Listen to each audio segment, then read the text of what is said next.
Kaixo laguntxok, gaur trapilloarekin diadema bat nola egin erakutsiko dizuet. Horretarako trapillo bakarri beharko dugu, bai? Begira, hemen daukazue trapilloaren muturra eta egin behar duguna da eskerreko eskuarekin muturra utzi eta bestearekin ele bezalako buelta bat eman trapilloari, bai?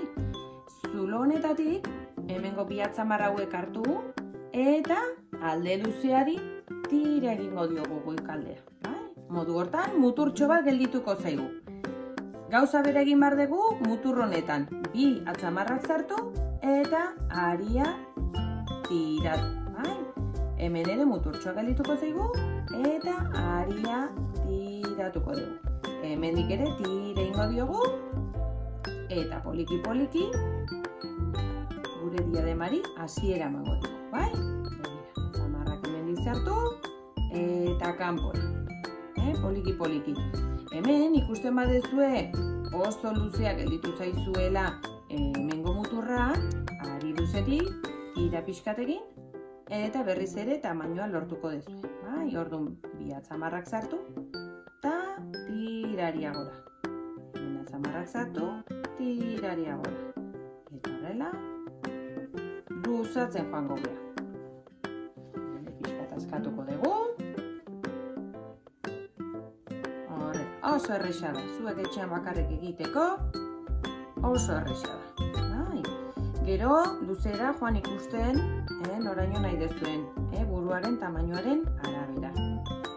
Pixka luzeagoa egingo dugu. Trapillo oso biguna da, eta kontutan hartu, tira egiten dugunean luzetu egiten dugula. Nik uste neurri hau ondo dagoela. Badazpada, eta orduan hemendik moztu, pixkat margena utziz, erako tiratxo bat, eta muturra hau zulotik sartuta, tira egin, eta hemen ja korapilloa geldituko zen, inea.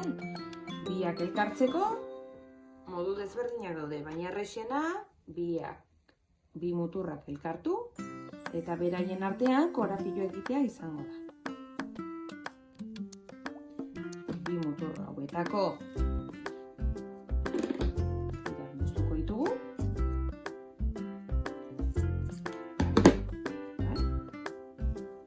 Eta hau izango da gure gaurko eskulana, diadema. Gustatuko zaizuela espero eta hurrengo arte!